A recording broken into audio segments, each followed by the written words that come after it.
السلام علیکم، میں ہوں عقیل بخاری اور آج ہم بات کریں گے فلسطین اسرائیل کشیدگی کے بارے میں۔ فلسطین اور اسرائیل کے درمیان کشیدگی کی اصل وجہ جو عالمی میڈیا اور بالخصوص اسرائیل کے حریف عرب ممالک دنیا سے چھپا رہے ہیں۔ اس پوری جنگ کا ذمہ دار حماس کو ٹھہرایا جا رہا ہے، جبکہ دوستو واقعہ کچھ اس سے برعکس ہے۔ آپ کے علم میں ہونا چاہیے کہ فلسطین دو حصوں میں تقسیم ہے، غزہ جہاں حماس کی حکومت ہے اور مغربی کنارہ جہاں فلسطین نیشنل اتھارٹی کی حکومت ہے جو اسرائیل کی نامزد شدہ حکومت ہے۔ حالیہ مسئلہ مشرقی یروشلم مغربی کنارہ ویسٹ بینک میں شروع ہوا جب وہاں کے ایک محلے شیخ جرح میں نصف صدی سے آباد فلسطینی خاندانوں کو بے گھر کر کے ان کے گھر اسرائیلی سیٹلرز کو دیے گئے۔ یہودی رائٹ ونگ جتھوں نے یروشلم میں آباد فلسطینیوں کو ہراساں اور تشدد کرنا شروع کیا۔ اسرائیلی فورسز نے مسجد اقصیٰ میں داخل ہو کر فلسطینیوں پر ربڑ کی گولیاں اور ڈنڈے چلائے جس سے سینکڑوں فلسطینی زخمی ہوئے۔ یہ ساری کارروائی مغربی کنارے ویسٹ بینک کے آس پاس ہو رہی تھی اور غزہ اسٹرپ سے اس کا دور دور تک کوئی لینا دینا نہیں تھا۔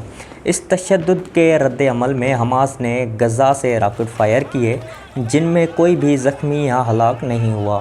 اس کے جواب میں اسرائیل نے غزہ پر درجنوں فضائی حملے کیے، ایک 13 منزلہ عمارت کو نشانہ بنایا اور 29 فلسطینی شہید کیے گئے، کئی زخمی ہوئے۔ اس کے رد عمل میں بدھ کی رات حماس نے غزہ سے تل ابیب کی جانب سے 500 راکٹ فائر کیے جس میں 1-2 جا کر لگے اور 2 اسرائیلی شہری مارے گئے۔ یہ اس مسئلے کی مختصر ٹائم لائن ہے کہ یہ مسئلہ حماس یا راکٹوں سے پہلے شروع ہوا تھا۔ فلسطینیوں کے پاس مغربی کنارے کا 40% سے بھی کم علاقہ ہے اور اسرائیل سرعام اقوام متحدہ کی قراردادوں کے خلاف مغربی کنارے ویسٹ بینک کو قبضے میں لے کر وہاں اسرائیلی آبادیاں بنانے کا اعلان کرتا ہے۔ جارحیت ہمیشہ اسرائیل کی جانب سے ہوتی ہے۔ اقوام متحدہ کی قراردادوں کی خلاف ورزی اسرائیل کرتا ہے اور اس کا حماس یا راکٹوں سے کوئی لینا دینا نہیں ہوتا۔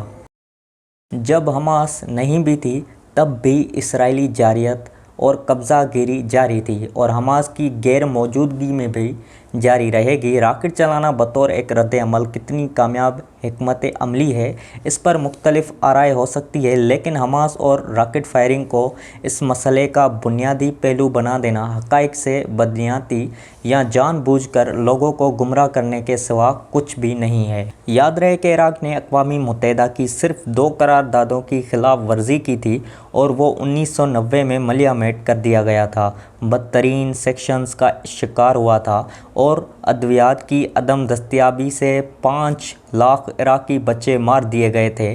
اسرائیلی اقوام متحدہ کی 60 سے زائد قراردادوں کی خلاف ورزی کر چکا ہے اور آج تک قائم و دائم ہے۔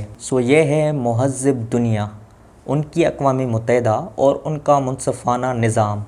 اس کے علاوہ اس جاری مسئلے کے حوالے سے بہت سی عالمی لبرل اخبارات بھی دیکھے جا سکتے ہیں کہ حماس کی غزہ سے اسرائیل پر راکٹ بازی سے کچھ دن پہلے سے مغربی کنارے میں اسرائیل کیا کر رہا تھا۔ غزہ اور مغربی کنارہ فلسطین کے 2 حصے ہیں جن کی آپس میں بھی نہیں لگتی۔ دنیا بھر میں مغربی کنارے ویسٹ بینک کی حکومت کو ہی فلسطین کی اصل اتھارٹی سمجھا جاتا ہے۔ یہ تھی اصل حقیقت جو ہم نے آپ تک پہنچائی۔